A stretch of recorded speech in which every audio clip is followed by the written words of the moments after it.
अब हम आते हैं माइनर के साथ कॉन्ट्रैक्ट के केसेस के ऊपर। We will start with the case of Mohori Bibi. अब ये लैंडमार्क केस है एंड आपको अगर माइनर के कॉन्ट्रैक्ट्स के ऊपर क्वेश्चन आता है then you will have to write this case. अब अगर आप सेक्शन नंबर 11 देखोगे there you will see that minors are not competent to contract. वहां पे लिखा हुआ है कि minors are not competent to contract, यानी माइनर्स कॉन्ट्रैक्ट करने के एलिजिबल नहीं है। लेकिन वहां पे कॉन्सिक्वेंस ऑफ माइनर्स एग्रीमेंट के बारे में नहीं लिखा है, यानी कि अगर एक माइनर एक मेजर के साथ एग्रीमेंट कर लेता है तो इस कॉन्ट्रैक्ट के कॉन्सिक्वेंसेस क्या होंगे, इसके बारे में सेक्शन नंबर 11 हमको नहीं बताता है। And that is why we have this case of Mohori बीबी।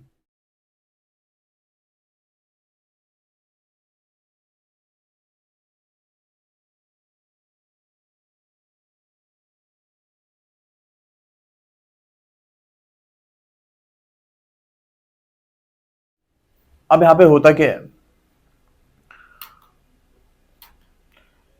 यहां पे for example A was a minor.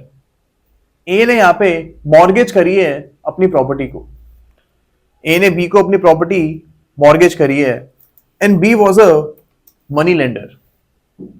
Okay, अब यहां पे ए ने अपने प्रॉपर्टी के पेपर्स फॉर एग्जाम्पल बी को दिए हैं एंड बी ने इसके बदले ए को एक लोन दिया। ओके, यानी जो माइनर है इसको पैसे मिले हैं कुछ फ्रॉम बी।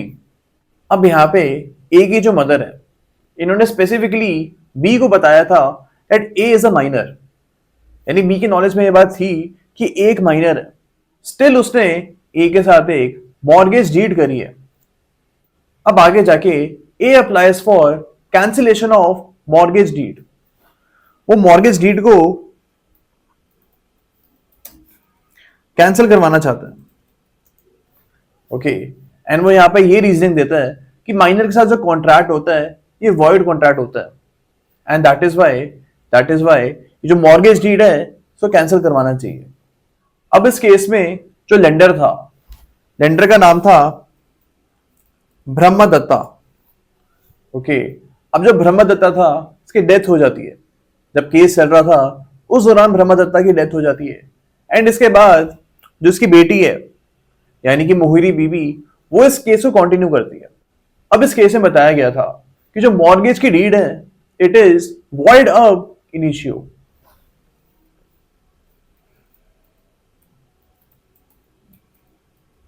कोर्ट ने बोला था कि मॉर्गेज डीड कभी वजूद में आई ही नहीं। वॉइड अब इनिशियो का यह मतलब होता है कि स्टार्टिंग से ये डीड वॉइड थी एंड इसका कोई एक्जिस्टेंस स्टार्टिंग से था ही नहीं। तो ये चीज इस केस में बोली गई थी। लेकिन जो पैसे इस माइनर को मिले थे उसका क्या होगा?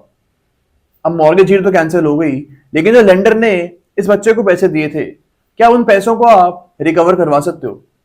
अब अगर आप सेक्शन नंबर 64 देखोगे वहां पे यू विल सी कि अगर आप एक वॉइडेबल कॉन्ट्रैक्ट को वॉइड डिक्लेयर करवा रहे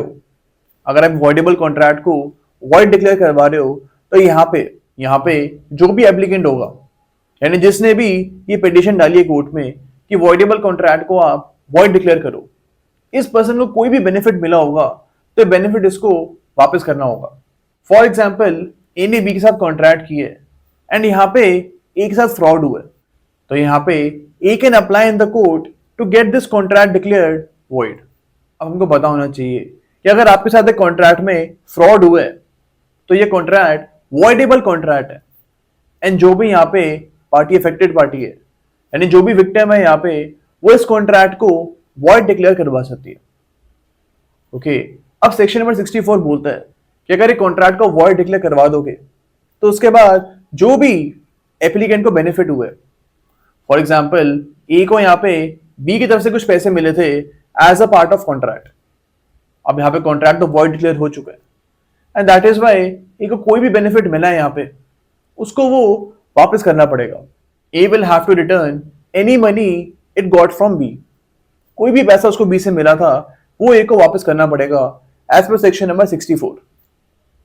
ओके, अगर आप वॉइड कॉन्ट्रैक्ट्स की बात करोगे, अगर एक कॉन्ट्रैक्ट को वॉइड डिक्लेयर कर दिया गया तो जो भी प्लेंटिफ होगा it will have to refund any money it got from the defendant. अब प्लेंटिफ यहाँ पे केस तो जीत चुका है उसने कॉन्ट्रैक्ट को वॉइड प्रूफ तो कर दिया, लेकिन कोई भी पैसा उसको मिले फ्रॉम द डिफेंडेंट, ये पैसा उसको वापस करना पड़ेगा एज पर सेक्शन नंबर 65। अब जो हमारा केस है मोहिनी बीवी का, ये ना ही सेक्शन नंबर 64 में फॉल करता है, ना ही ये सेक्शन नंबर 65 में फॉल करता है, because section number 64 deals with voidable contracts and section number 65 deals with void contracts। लेकिन अगर एक माइनर के साथ आप कॉन्ट्रैक्ट कर रहे हो, ये कॉन्ट्रैक्ट तो void अब इनिशियो होता है, तो ये दोनों कैटेगरीज में फॉल नहीं करता है। यहां पे कोर्ट ने बोला था कि रेस्टिट्यूशन तो होगी, कोर्ट ने यहां पे बोला था कि रेस्टिट्यूशन तो होगी, यानी जो भी पैसा माइनर को यहां पे मिला है उसको वापस करना पड़ेगा, बट ये पैसा इसको इंडियन कॉन्ट्रैक्ट एक्ट में वापस नहीं करना पड़ेगा, बल्कि स्पेसिफिक रिलीफ एक्ट के अंदर ये पैसा इसको वापस करना पड़ेगा। अगर हम पुरानी एसआरए देखें, वहां पे सेक्शन नंबर 41 जो है उसके अंडर जो माइनर है इनको पैसा वापस करना पड़ेगा, एंड जो हमारी न्यू एसआरए आई है इसके सेक्शन नंबर 33 में माइनर को ये पैसा वापस करना पड़ेगा। तो क्या इस केस में माइनर को जो पैसा मिला था, क्या इसने पैसा वापस किया था? अब यहां पे कोर्ट ने बोला था कि अगर नॉर्मल केस होता तो माइनर को पैसे वापस करने होते, बट यहां पे जो डिफेंडेंट था यानी कि ब्रह्मदत्ता, उसको पता था कि एक माइनर को ये पैसे दे रहा है, इसको इसकी नॉलेज पहले से ही थी, एंड दैट इज वाई इस केस में रेस्टिट्यूशन ऑफ मनी नहीं हुआ है। यहां पे माइनर को कोई भी पैसा वापस करना नहीं पड़ा है, because defendant had the knowledge that the person with whom is contracting is a minor. तो इस कॉन्सेप्ट के ऊपर हमको ये रूल याद रखने हैं। आपको याद रखना है from PD's point of view that contracts with the minors are void ab initio. Okay, ये पीडी के हिसाब से आपको याद रखना है। अब अगर आप खानकुल वर्सेस लखा सिंह का केस देखोगे,